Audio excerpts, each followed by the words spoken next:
It is the world's busiest airport with over 100 million passengers coming through their gates. And it is the most important economic driver in Atlanta. And in a minute, we'll be talking to the individual who runs it all. Hartsfield-Jackson Atlanta International Airport, taking you inside the aviation business. You're in the Enterprise Zone at the Nasdaq.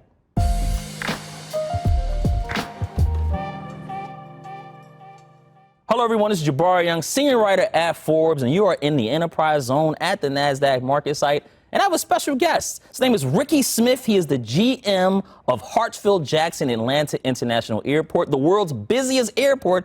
I just told you. And the GM title, don't be confused. It's like a CEO role, right? I'm going to say CEO of Atlanta or Hartsfield-Jackson Atlanta International Airport. They're going to get me if I don't say it that way. It is CEO. Yes, it is CEO, right. Yes. Ricky, man, thank you so much for taking a trip up from Atlanta and joining me at the Nasdaq, man. Pleasure to have you. Good to be here, man. Yeah. It's good to see you again. Absolutely, yeah, man. We're just together in New Orleans at the AMAC conference, and so good to catch up again, man. Is this your first time at the Nasdaq? This is my first time at the Nasdaq. So what do you think so far?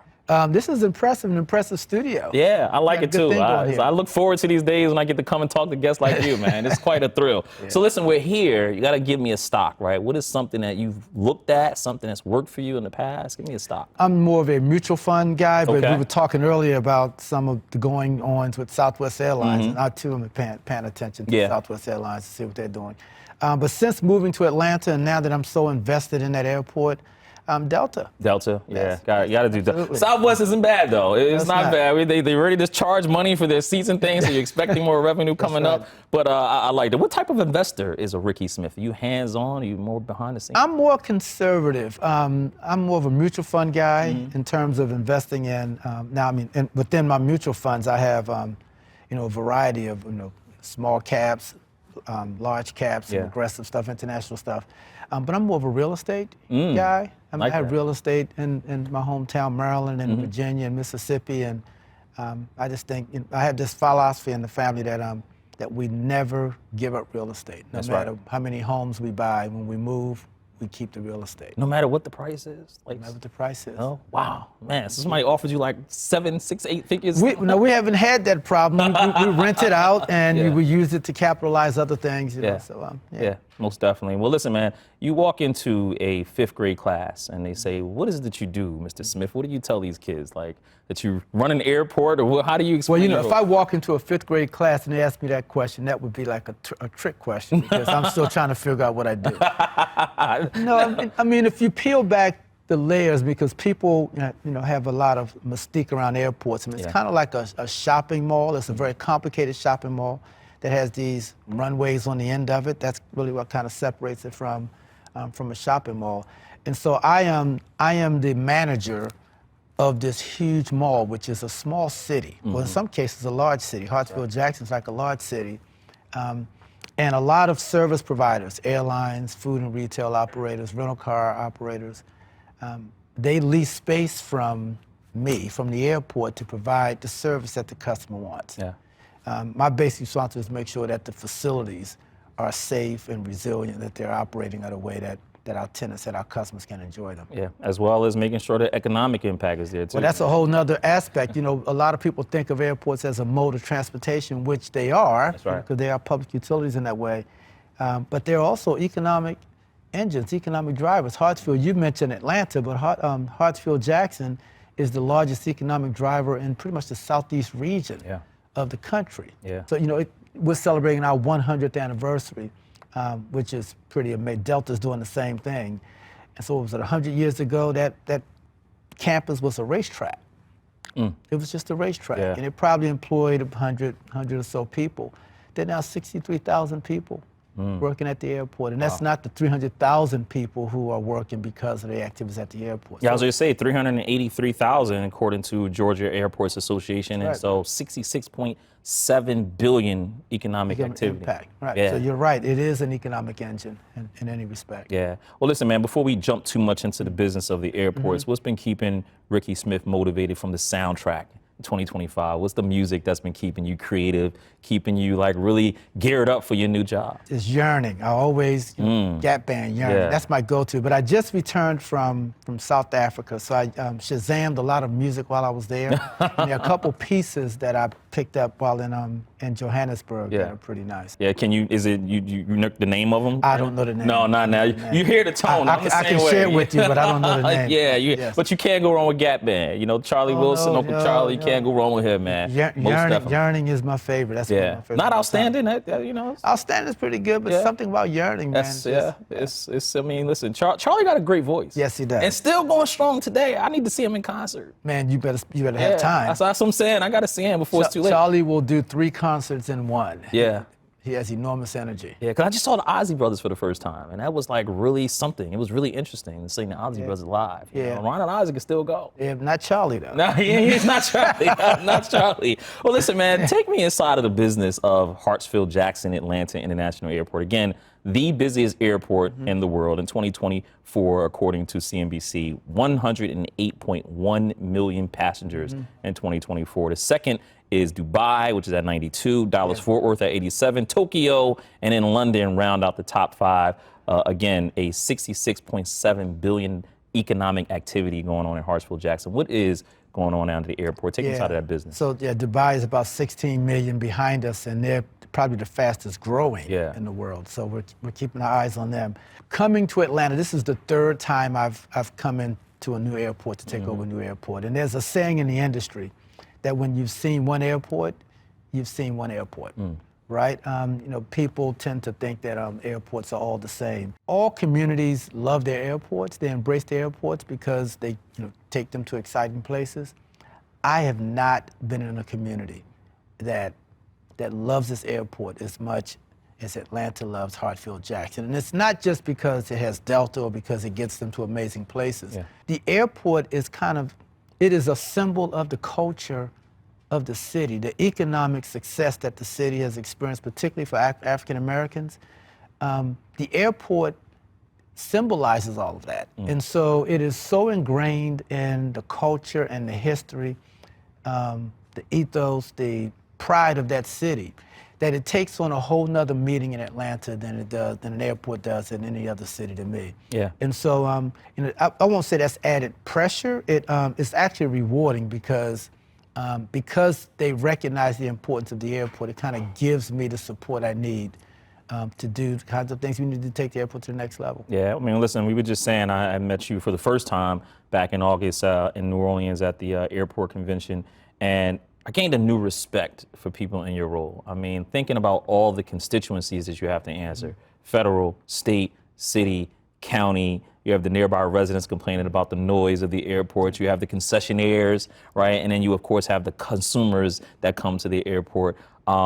It is a very, very interesting role, right? Like, how do you navigate running an airport, especially one that is the busiest in the world? And then you have the employees as well. And the airlines as well. You have the airlines. Yes. So I once an airport over 10, 15 million passengers, they're kind of the same. I mean, so I don't get as caught up on the airport being the busiest in the world. I mean, that's an important from a pride standpoint. But once you're over 10, 15 million passengers, other than scale, the issues are the same, right? You need the same level of talent. So it's not much different. And I mean, for the last 25 years or so, I've been heading up airports over 15 million passengers a year. That's right. So I think the way you hold it together is, first of all, you've got to have the right team. And you've got to understand that most of the services that are provided to the public that comes to the airport are not provided by my organization. And so I have to make sure that my team's doing the right things to enable my partners, the tenants, the airlines, to be able to operate in a safe and efficient manner. And as long as we don't lose sight of that, people don't come to the airport because they want to spend a day at the airport. They come to the airport because they want to go somewhere. That's right. And we have partners that are providing those services, so we have to make sure that we are enabling them to operate at the highest level. And so as long as we maintain that perspective, then I think we'll be fine. Now there is again, we talked earlier about there being an economic development aspect to the airport. And so I think what I tend to focus on more than anything else is making sure that everyone has access to the spoils that come from an airport. Again, being a mode of transportation is one thing, but when you're spending, we have an $11 billion capital program. About a $600 million operating, but that's a lot of money to spend. Everyone doesn't have access to that spend. then we're not maximizing our economic impact. Yeah. Right, and so so part of the role of a general manager or an airport director or CEO, whatever you want to call it, is to also make sure that whatever benefits come from the airport, that everyone has access to it. And if you're me, or if you think like Ricky Smith, you want to make sure that people that look like me That's right. are getting access to those. Is there areas where entrepreneurs maybe not look at enough? Because again, there's so much opportunity to, go in and own a business, whether it be contract or whatever, in the airport. So so it's easy to fall into this notion that because we know some concessionaires, that people generally know. That's right. About the program. Those food and retail operations are available to the public too. It's expensive, but most people come to the airport don't even think about that, right? There are a lot of entrepreneurs in our community that just don't know that they can own one of those food and retail operations at an airport. Rental car operations. I just talked about an $11 billion capital program.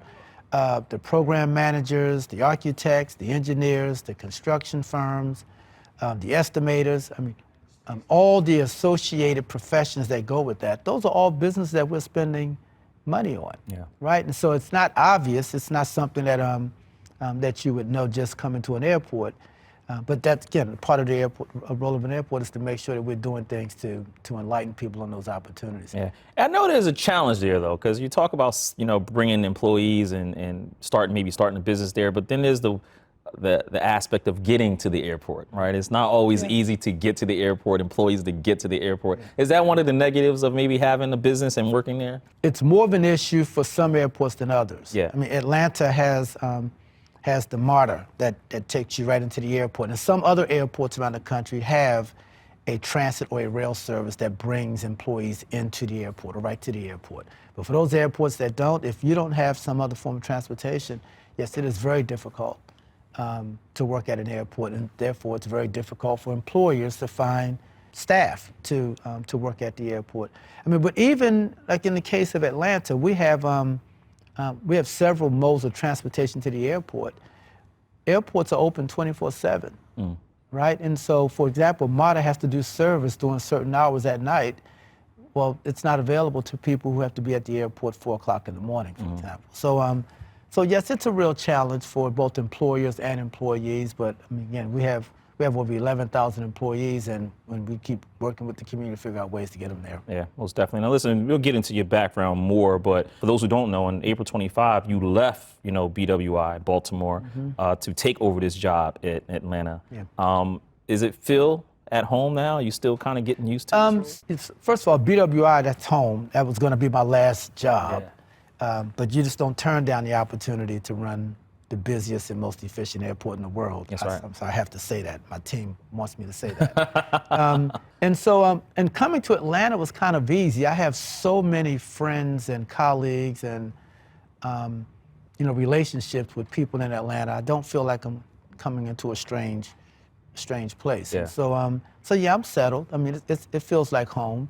I always refer to Atlanta as a big hug because everybody is welcoming and That's right. And inviting. And so yeah, the transition has been pretty smooth. Yeah, nice. Well, listen, last time we spoke again in New Orleans at the AMAC, convention, I asked you a status report, and I'll ask you the same thing as we sit here in fall 2025. What is Ricky Smith not only excited about at Hartsfield-Jackson, but what is going on with the airport infrastructure grants, AIG funds, $14 billion in funding over 5 years that the Biden administration put in place, started in 2022, $2.3 billion of that awarded to primary airports like Atlanta. Take me on the status report now. What's going on at Hartsfield-Jackson? Are those funds getting put to use? Absolutely, yes, they are. And we're leaning on a number of funding sources to fuel that $11 billion program. But the industry itself is going through a challenge with the federal funding that you just referenced. It's getting cut. The administration has made a policy decision to remove DEI requirements or preferences from a lot of those grants, and that's forcing some cities, some airports, some counties and states to make very tough decisions on: do you accept the grants without your DEI program, or do you forego those grants to maintain your DEI program? And that's a very difficult decision for a lot of airports, and different airports are making that decision in Have you guys ways. been faced with that decision? It's in our lap, and we're trying to figure out what we're going to do. From our perspective, we'll look at it on a year-by-year basis. We have about $38 million of federal funds at risk this fiscal year, but next fiscal year that goes up to about $150 million, and then we talk about almost $300 million the following year. So, so hopefully through the court system or through some other congressional action, they'll resolve this whole question about whether or not the DEI program is going to survive, because it's a tough situation for airports to deal with right now. I would imagine that also, concessionaires are going through some issues as well. I mean, have you heard from this particular constituency group, people who are in your airports benefiting from these particular programs? Have you heard any concern from them? There's a lot of uncertainty with them, because part of the risk with the program is that airport concessions disadvantaged business enterprises, ACDBEs or DBEs, may either lose their certification, or their certification may come attached with requirements that are extremely difficult for them to meet, and so that puts their whole status as a company of preference at risk. And so yes, they're very nervous about that. And not every city's like Atlanta, right? Not every city's like LA or Baltimore or Detroit that is going to care about the program regardless if there's a requirement. And so concessionaires are very nervous about that, but not just concessionaires. I mean, even professional service providers, architectural firms, construction management firms, engineering firms, what have you, they too are nervous. Because those policies made sure that they were involved in these conversations, and now people are saying you don't have to go that way. And so, and what I've said is, the ACDB program, the DB program is not. What does that stand for people who don't know? So Airport Concessions Disadvantaged Business Enterprises as a federal designation that ensures that you get considered for business opportunities with revenue-generating contracts at airports.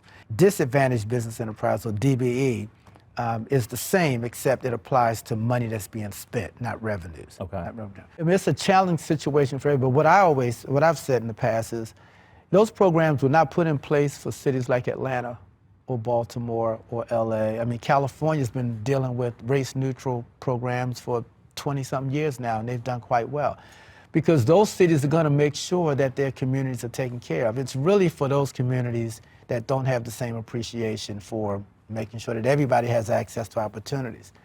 And in those cases where you have minority-owned firms in those communities, they're truly at risk. And that's part of the reason why the program is so important. Yeah, most definitely. Again, Forbes BOK Summit will be in Atlanta, so it's great to have this particular discussion with you. So when we bring guests through Atlanta and they're walking through Hartsfield-Jackson, is there anything that they should, what's Ricky Smith's favorite concession on that particular, in your airport? Like, they definitely make sure you hit Terminal A, B, C. Make sure you hit one of these terminals that hit Ricky Smith's spot. What would you send him at? So, I mean, I eat a lot, right? So, and I like a lot of restaurants. My favorite is Pascal's, and it's not just because of the food. The food is amazing. Terminal B? It's on B. That's Terminal right. B. It's because of what it stands for. Yeah. That's a product of Herman J. Russell, and Herman J. Russell pretty much built Hartsfield-Jackson International Airport. He inspired me as a kid.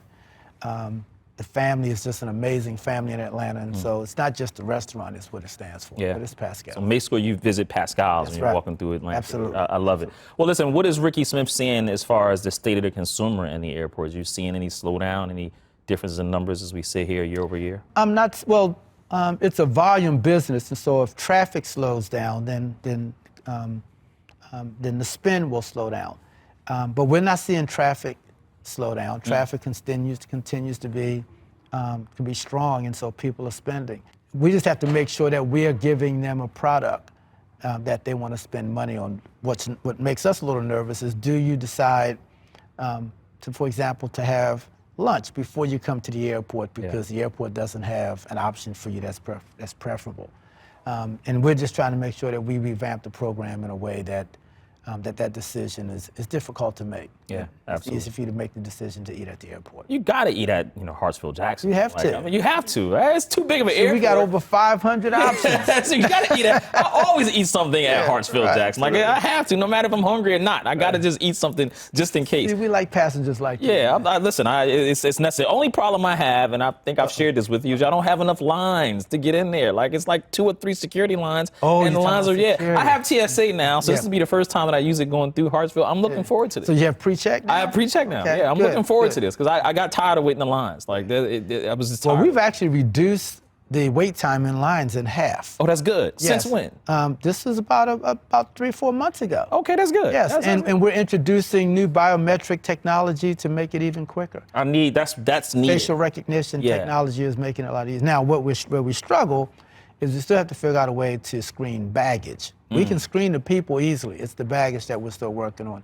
And that's technology that TSA is looking at, and we're very open to being a pilot to test that kind of technology. Yeah, most definitely. Any problems with the real ID rollout? No. No. I mean, it took several years. I mean, there were several times when we told the public it was coming, and then we say, You psych. don't listen. You know this, Ricky. The psych, public and- don't listen.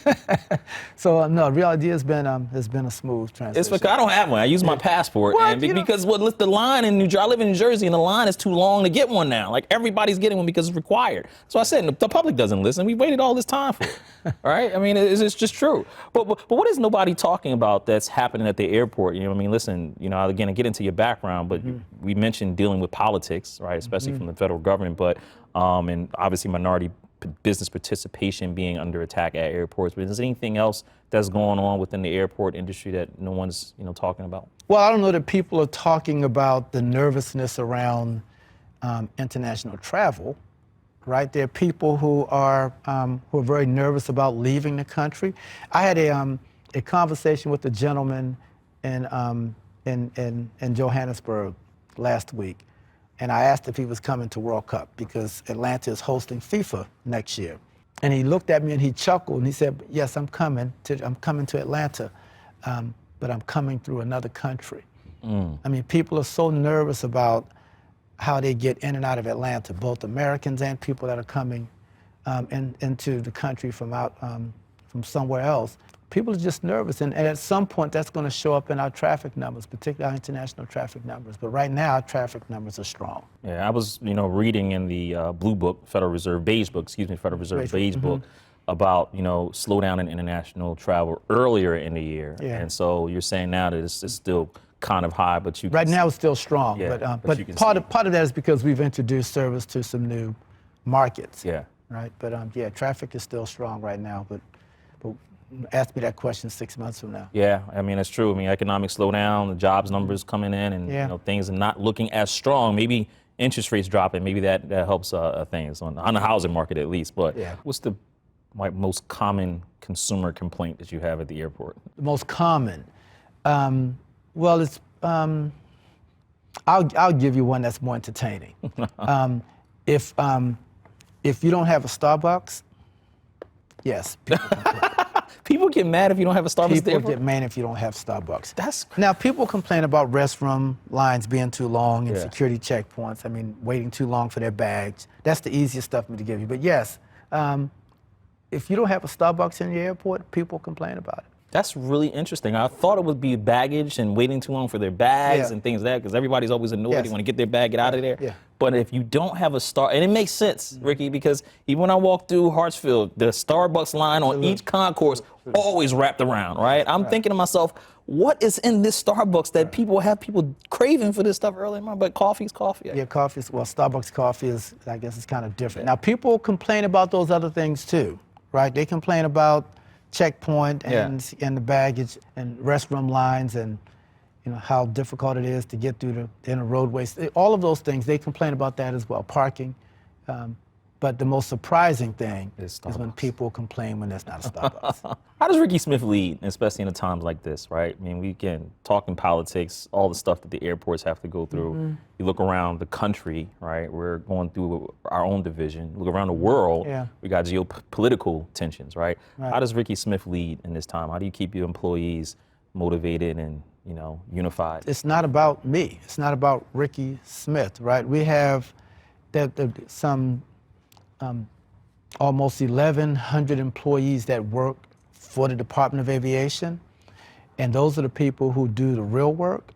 And if they're not motivated to take on that hill, then Ricky Smith's going to have a lot of bad days. He's going to have a bad year. And so what I try to do is to help them understand and to remind them why they're in this, who they're doing it for, what's in it for them, and to motivate them to try to do their best every day. The culture that I try to inspire is a performance-based culture where people recognize that we're expecting real outcomes and we're not doing stuff just because it feels good, that we're really trying to make an impact on the customer's experience. In this case, customers can be our airline partners as well. Whomever is depending on us, we want to make sure that they have the best experience. I think people who work with me would generally say that I care, and that just comes from my upbringing, where I grew up. I just genuinely care about people. I have a title. Just the other day, I spoke to about 400 employees, and I told them, one of them asked me a question, and he referred to me as GM Smith, and I said, look, people that like me call me Ricky. I don't need the title. I don't want the title. And I just think that creates some unnecessary psychological barriers that shouldn't be there. And so I try to meet people where they are and determine what their interests are, what motivates them, and try to do something to help them, get out of their own way and do the best that they can, as an employee or just as a person. Yeah. And that's kind of what moves me. I'm a very people-oriented person in terms of leading an organization. I think if you invest in the people, all the other stuff will fall into place, but you've got to take care of the people. Yeah, get them Starbucks gift certificates. There you go, that might work. Well, listen, man, you had mentioned it a little bit, you take me back into your past. You grew up in Baltimore. People think of that city and automatically think of the show The Wire. You were growing up in that time. Yeah. What was that like for you growing up in Baltimore? I grew up in Reservoir Hill. Reservoir Hill is the community that The Wire is based on. I actually had a relative who inspired The Wire. He was actually a character in The Wire. Was it Yvonne Barstow? Was it? Yes. It was. God, But here's the funny thing. It was a pretty tough environment, but I don't remember ever being like unhappy or being scared. There were people there who made sure that somebody like me was protected and that we made it out. Like they said, nah, you probably don't want to be here right now. You should probably go somewhere else. And I kind of got the message and I would move on. I had brothers that would do that. So that area developed for me the character and the drive and the ego that I have. Believe it or not, I came out of Whitelock Street with an ego because Mookie had an ego, Jeff had an ego. They just didn't make it out. And so all of that is part of what I think prepares me to be successful at this level. I have a level of street savvy, I think, that allows me to be a better chess player than people that I'm normally working with and negotiating with because of the environment that I grew up in, right? So it was Reservoir Hill, and I love the place. I still have family members there, and I wouldn't be Ricky Smith today if it wasn't for Reservoir Hill. Yeah. What'd your parents do? So my mother spent 36 years working at a glass manufacturing company called Anchor Hawkins. She inspected bottles. She looked for defects in bottles. She did it for 36 years. My father was a hustler. He could not work for anybody, so he was a taxi cab driver, he was a hacker, and then eventually he started a landscaping business where he would go out in the county and cut grass and trim trees and stuff like that, but he didn't trust putting his money in the bank. I mean, he was just that kind of person. One was entrepreneurial, could not be managed, couldn't work for somebody, and the other one was so compliant that she spent 36 years inspecting bottles, and I think I'm somewhere in the middle. I got something from both of them. What'd you learn?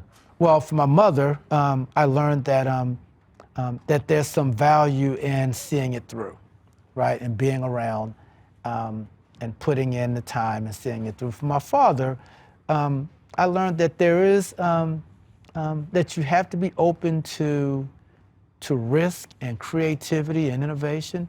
You have to put yourself out there sometimes to have to perform without a safety net, and that's certainly how he lived. Yeah. Now he lived probably a little more on the edge than than I want to, but yeah, he did. I think I get the entrepreneurial spirit from him, and from my mother, I think I get the appreciation. My mother was very active in the union. I get the appreciation for team members. Yeah. My dealings with her. Yeah, and then you go on to Howard University, get an accounting degree from Howard, and then you go down to Loyola University in Maryland, where you got your executive MBA. Yes. But one thing that was very interesting in your journey after college is you tried to buy a nightclub. Right, Wow, you tried to buy a nightclub. You're gonna go there, huh? and it failed. What happened there? This is when you're an entrepreneur. And when you said somebody was related from The Wire, I said it had to be Avon because Avon owned a nightclub, and I knew you tried to buy a nightclub back in that time. He owned several. Little Melvin Williams, who was who I'll say he was prominent in the community, knew that he and his wife Mary. My brother married Little Melvin's sister, or Melvin Williams' sister. And so they knew that I had this interest in owning a nightclub. And so he gave me one of his nightclubs on Thursdays for 2 years so that I could learn it. The only condition was that I had to hire family. I had to use family in the business. So when I finished at Howard, there was a nightclub in Baltimore. It would probably be in the Nightclub Hall of Fame. It's called Odell's. Odell's had a slogan, "You'll know if you belong." And it was owned by another drug kingpin who had been busted by the feds. And so the feds were going to force him to liquidate his assets, and they were going to auction off the nightclub. And so I pulled together a number of investors, including my high school basketball coaches, Melvin Williams, some other people, because I was going to put in a bid for the nightclub.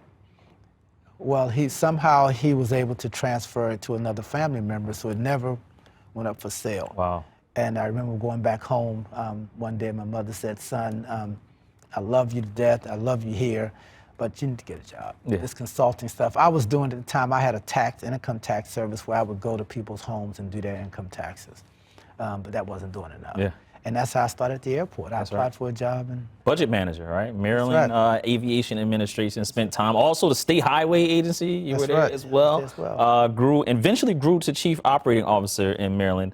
And that's where it also gets tricky at, because if research is correct, you were passed over for a role your first time with the Maryland, Aviation Administration, and that forced you to go to Cleveland. But if I'm right, that role you were passed over for had to be the next in line as CEO, right? Oh man, you know your stuff, don't you? Yes. How does you rebound from that when you get passed? That happens in corporate America a lot, especially to black executives who feel like they have the criteria, but they don't get the roles, right? How did you rebound? As a kid, I just always knew that one day I was either going to be running a very successful business or heading up an organization, a significant organization. And so that was there were a lot of community leaders involved in that effort to make me, have me become the CEO, but the governor at that time saw it differently. He went out and he hired a gentleman from Provo, Utah, who looked completely different than the community.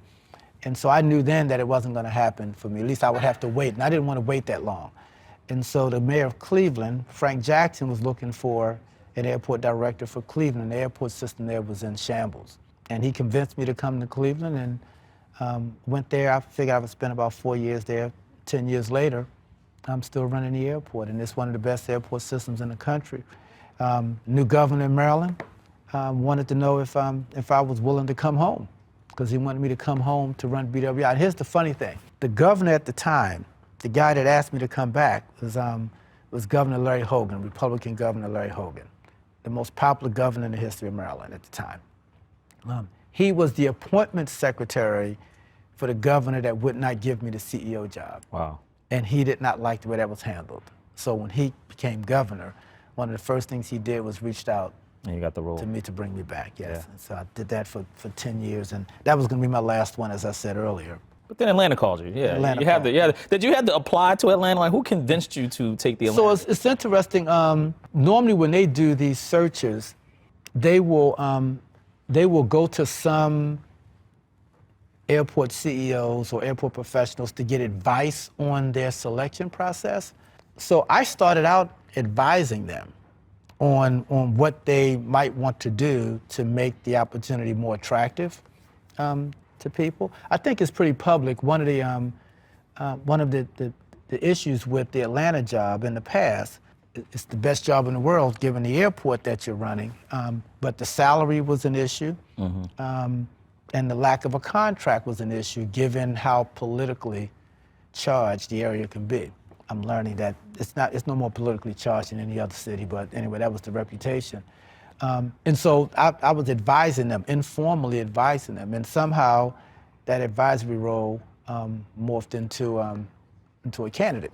To the head boss, basically, Yes. running the airport. Yes. Flashing back right fast to that time in Cleveland, again, this is where I felt you kind of really mastered learning how to, control and navigate politics, because one of the first things you did 2 weeks in, you raised parking by $1, right? You get a chance to go through the disagreements with the taxi unions and the police unions, yes. airport vendors not paying taxes, like all of that politics you had to navigate over those 10 years. Like, how do you navigate the political side of being in the airport industry? Because that is a big thing. See, that's why it's important that most people don't understand airports, because airports are just different in government. The kind of stuff we need to do, we have to maximize revenue, right? And so, we have to increase parking fees. We have to make difficult decisions on who gets a food location. Or the rental cars may be upset because Turo is operating without a contract. So these are issues that most government agencies don't have to deal with. So it's important that you have a mayor or a governor or a city council or legislature that appreciates that, I may not understand why they're doing it, but those guys know what they're doing. I mean, they run airports, they know how to, and so we're going to trust that they're doing the right. We're going to challenge them, but we're going to trust that they're doing the right thing. And that's what happened in Cleveland. The mayor of Cleveland trusted that I was doing the right thing as a professional, no matter how controversial. Controversial isn't always bad, no matter how controversial it was. I remember when Cleveland had an open taxi system. Anybody who had a taxi cab could pick up at the airport. And taxi drivers would be upset if they would get a fare that took them less than a mile off the airport. They would wait in line for 3 hours to get a fare that would take them 1 mile off the airport. And so when I created a closed taxi system, we picked one company that had control over the taxi system, and that company was not Yellow Taxi. Yellow Taxi was the biggest taxi company in Ohio. It might be the biggest in the country. And because they lost, they enlisted an army like I'd never seen. There were nuns sending letters to me about how badly I treated Yellow Taxi because Yellow Taxi. And so when you go through that and you realize that that on the other end, when the public sees the outcome of this controversy and it's actually a better place, it's easier to kind of wade through the controversy because you know what you're doing is in the public's best interest. Yeah. Planning forward, Ricky Smith's career advice for somebody trying to enter the C-suite, what would you tell them? Always remember that people come first. You've got to be decisive. If you don't have the stomach for making difficult decisions alone, then the CEO role is probably not for you, because that's exactly where you're going to be. You're going to have to make a lot of decisions, and you're going to feel alone, and often you're going to be alone. You will have people that report to you that will want to make decisions that make perfect sense, but they're not the ones who are named in the newspaper, right? And so you have to have the ability to appreciate all of that and still make very difficult decisions. Otherwise, you just become an ordinary manager. And I just don't have the appetite for being an ordinary manager. Yeah. Well, what trait do you look for when you're looking for executives to hire? Is there something specific, a trait that you know, as though you come from Baltimore, related to Avon Barksdale? Like, is it something that you see? I want energy. I want someone with a chip on his or her shoulder. I want someone who has something to prove. You don't have to spend as much time motivating somebody who's already self-motivated. Someone who's innovative and creative. I don't mind you making a mistake as long as we can jump in and pivot and correct that mistake as quickly as possible.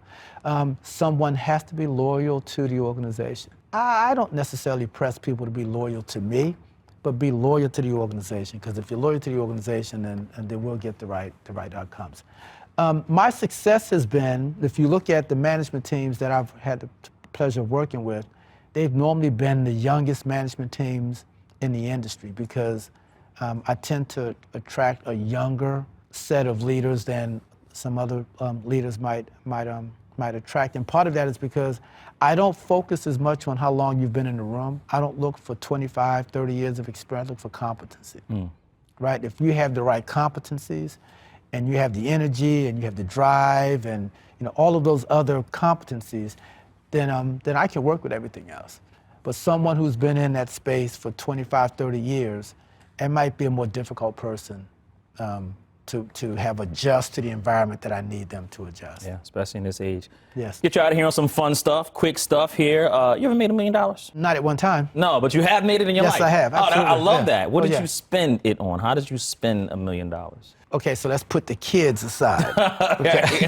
my kids played ice hockey, Yeah. so I spent a lot of money on that. Property? Property. Yeah, it's been real estate, Yeah. and of course investing in the kids. Nice, love it. Financial literacy, biggest money management advice that Ricky Smith has learned that you pass on to someone else? Is to not go in it for immediate short-term gains. That you've got to be in it for the long haul, and respect cycles. Yeah. Because our economic system is about cycles. Yeah. 3 books that inspire you to perform your best or motivate you. 7 Habits of Highly Effective People. I am a student of Stephen Love that. Covey. I'm principle-centered leadership. The Road Less Traveled is a book that allows me to understand going it alone, right? And then the Bible. And then the Bible, yeah, got to keep the. No, not enough people say the Bible. Yeah. Not enough people say the Bible. But listen, my favorite book, Good to Great, Jim Collins, gets you out of here on this, and you should know this now, being as that you worked in the Maryland administration, right? Maryland Aviation Administration, and you worked in Cleveland and back to Maryland, and now here you are leading the world's busiest airport. I got to say that because people in Atlanta, I got to go there for the BLK summit. I don't want them to beat me up. We got to mention it, the busiest airport. But what is the difference between a good airport and a great one? A good airport is going to be safe, and it's going to be clean.